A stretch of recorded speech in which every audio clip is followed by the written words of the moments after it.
Come on, New Covenant. Yeah. It's story time, it's story time. It's S-T-R-Y time, story time. Sit back, relax, get your favorite snack. To hear story told while the room is packed. A double-edged sword from the word of God. Straight from the Bible right to your heart. Tastes like milk, sometimes like honey. Come get fed without no money. Change your life, you'll be alright. Like stars shining bright in the darkest night. It's story time, it's story time. It's S-T-R-Y time, story time. It's story time, it's story time. It's S-T-R-Y time, story time. On the previous episode of The Story of Joseph, Joseph is able to interpret Pharaoh's dream, giving him favor with him. As predicted in the dream, there are 7 years of abundance and 7 years of famine. Joseph's brothers journey to Egypt to buy food, not realizing that the man in charge of the grain is their own brother Joseph. He conceals his identity and accuses them of being spies and tells them to return with their younger brother Benjamin, or he will not sell them grain.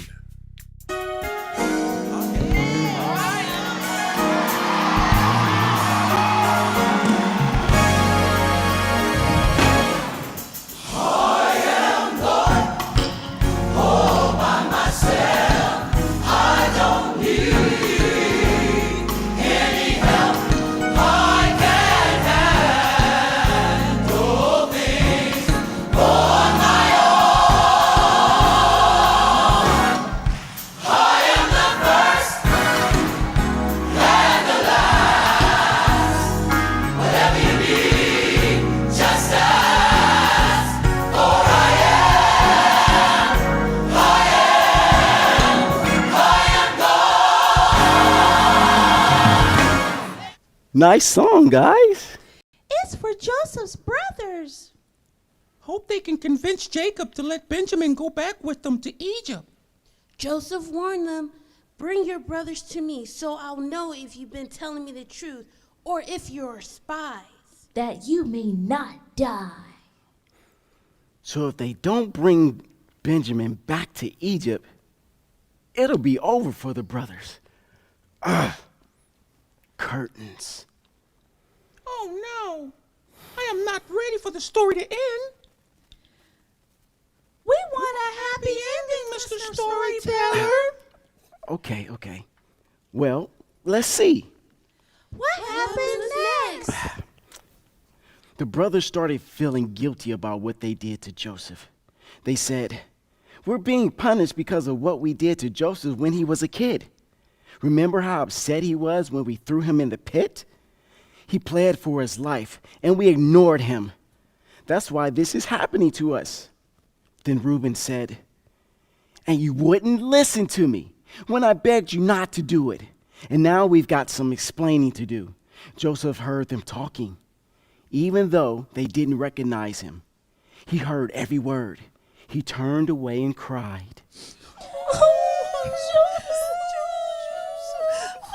Joseph. Sorry, guys, no tissue this time. He still loved his brothers, even after all the bad things that happened to him. Yeah, but then he dried his eyes and came back and had Simeon tied up right in front of them and taken to jail. What? Yeah, he had a plan. He ordered the Egyptians to fill their bags with food and to give them back the money they brought to buy grain. And on top of that, he gave them supplies for their journey home.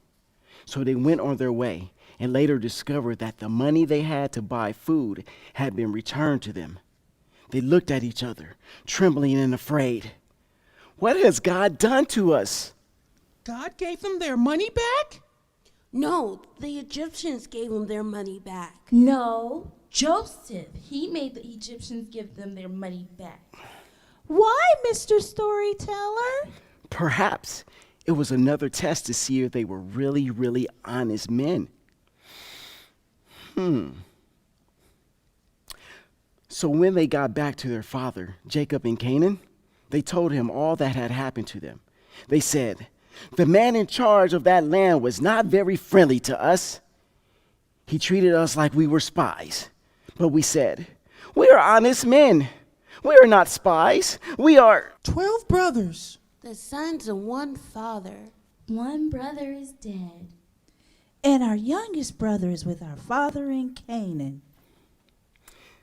Then the man said, this is how I will know whether you are honest men. Leave one of your brothers here with me. Take food to your starving families. But bring your youngest brother here, so I will know that you are not spies. Then I will give your brother back, and you can go buy more food for your starving families. Then their father saw the money, and everybody was scared. Jacob said to them, have you all gone loopy? Have you stripped me of all my children? Joseph is dead. Simeon is in Egypt, and now you want to take Benjamin from me? He breaks down. Everything is against me. No food? No Joseph. No, Simeon? Reuben tries to reason with his father. Look, Dad, you can put both of my sons to death if I don't bring Benjamin back to you. Put him in my care, and I will bring him back.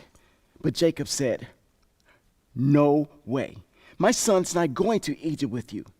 His brother is dead, and he is the only one left. If harm comes to him on the journey, you will bring my gray head down to the grave of sorrow. He's going to be very sad. Poor Simeon. He's going to be very sad too. He's still locked away in jail. A dark, dirty dungeon in Egypt. And that's where he's going to stay. Joseph warned them. Simeon is staying right here in Egypt. He's not going anywhere until you bring back your brother, Benjamin.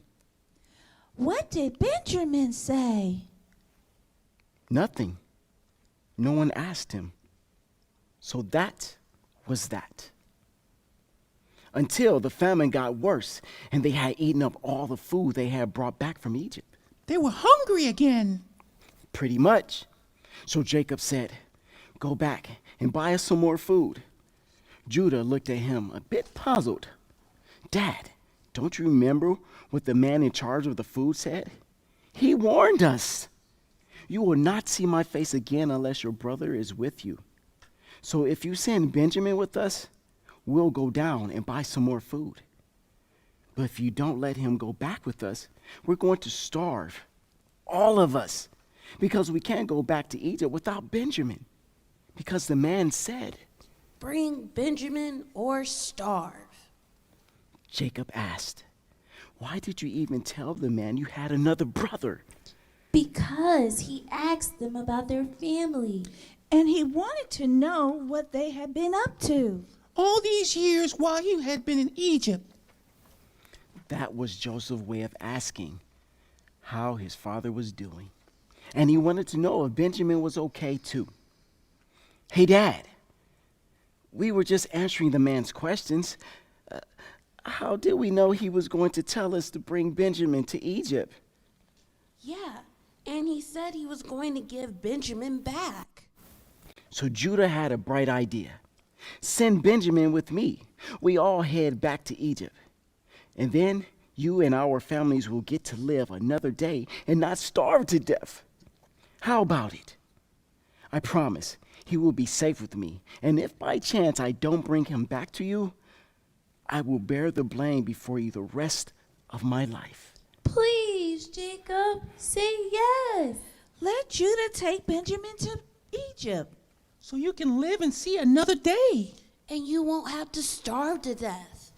Yeah, because starving to death doesn't seem like any fun. So Jacob gave in. Yay! Take the man some goodies as a gift. Take him some honey, myrrh, some spices, and throw in a few pistachio nuts and almonds, and double that amount of money you have for the food, because you got to return the money that was put in your sacks. Maybe it was a mistake. Go on. Take Benjamin, and I pray God will give you mercy before the man, that he will let Simeon and Benjamin come back with you." So they headed back to Egypt. I'm so happy. And when Joseph saw Benjamin with them, he told his steward to kill a fatted calf and invite the men over to his place for dinner. "I'm throwing a party." So when the brothers were taken to Joseph's home, they were scared stiff. Shaking in their boots? No, they're sandals. They thought, "He brought us here because of the money that was in our sacks. He wants to attack us, make us slaves, and take our donkeys."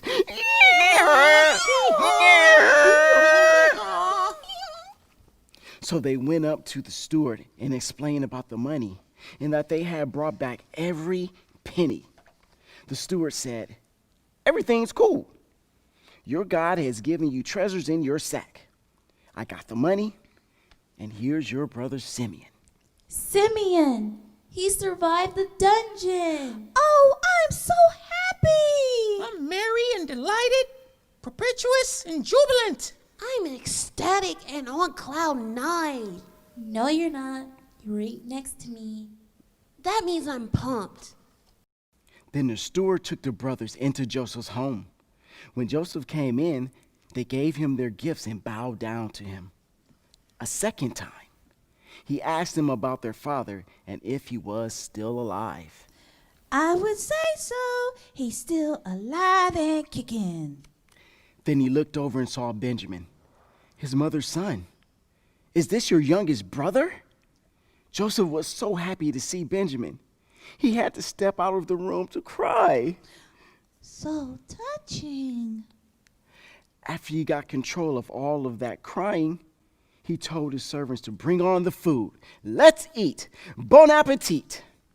So they all feasted and had a good old time. So the next day, as the brothers were preparing to leave, Joseph told his stewards to fill the man's sack with as much food as they could carry. Then he told the steward, "And put my silver cup in the youngest one's sack." What? Another test? Maybe it's a secret gift. Let's find out. So the brothers went on their way.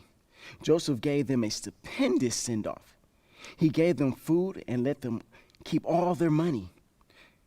As they were making their way back to Canaan, Joseph told his steward, "Go after them, and when you catch them, ask them, 'Why did you steal my master's silver cup?' His favorite silver cup, the one he likes to drink from? This is a wicked thing you've done, bruh." Oh no! A trick! Let's find out. "What are you talking about, man? If we brought back the money, that was in our sacks.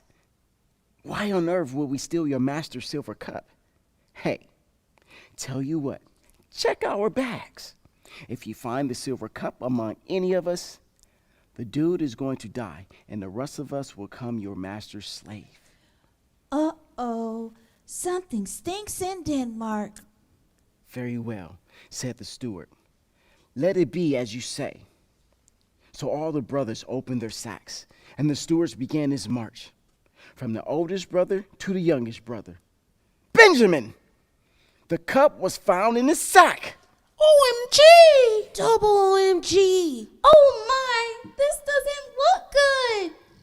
"Why? Why?" So they tore their clothes in anguish. "How will we ever explain this to our father?"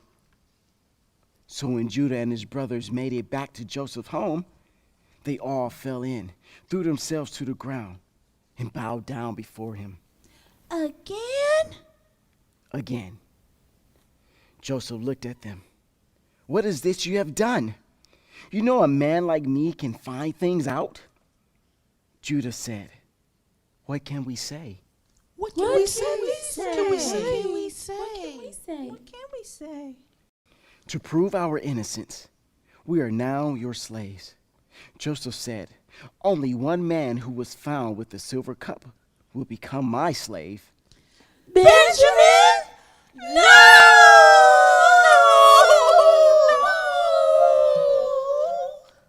Benjamin, So Judah said to Joseph, "Please don't lose your cool. I know that you are equal to Pharaoh himself. But can we talk? Remember when you asked us about our father, and we told you he was an old man and had a son born to him in his old age? His brother Joseph is dead, and Benjamin is the only one of his mother's sons left, and his father loves him. Then you asked us to bring this son down to see you. And we told you, he cannot leave his father. If he leaves, his father will die. But you warned us, unless your youngest brother comes back with you, you will never see my face again. We told this to our father. Then he remembered his other son, the one who went away, Joseph. He said, he has surely been torn to pieces, and I have not seen him since. So if we go back without our younger brother, my father will die." Please be merciful, Joseph. They can't go out. They can't go back without Benjamin. It will be the end of Jacob. Oh, me, oh, my. Because Judah promised he would bring Benjamin back. He bargains with Joseph. "Let me remain here and be your slave in place of Benjamin." After hearing this, Joseph knows that the character has changed and he can no longer control himself. I am Joseph. I am Joseph. His brothers, their hearts pounding, frozen stiff, terrified at how he looked. Is this Joseph? Could it be? Could it? Joseph said, "Come closer. I am your brother, Joseph, the one you sold to the Egyptians. Don't be upset or feel guilty for selling me. I forgive you. Don't you understand? It was to save lives that God sent me here. He sent me ahead of you and made me Lord and ruler of all Egypt, to preserve God's people on the earth and to save lives. It was God's plan. Now go, hurry and tell my father everything you have seen and bring him here. And bring your families." They all threw their arms around Joseph. Everybody was weeping, and crying, and hugging, and embracing. It was a nice sight to see. So they went back to Canaan? Yeah, They told Jacob about Joseph. yeah, That he was alive? yeah, They brought Jacob and their family back to Egypt? yeah. And Joseph gave them the best land in all Egypt. Oh, I love happy endings. Don't you, Mr. Storyteller? Yes, I do. And what's really important are the lessons we've learned from the story of Joseph. Always forgive. Joseph could have been mean to his brothers, but he gave them back their money and gave them food for free. Don't be jealous, especially for your brothers and sisters. It could make you do bad things, like when Joseph's brother threw him in the pit. Be a good person and always work hard. Like Joseph, he was a good person and a hard worker. That's why everyone liked him in Egypt. Even when things are hard, remember God will always be with you, like he was with Joseph in the pit and the dungeon. And no matter what's happening in your life, God always has a plan. It's story time. It's story time. It's STRY time story time. It's story time.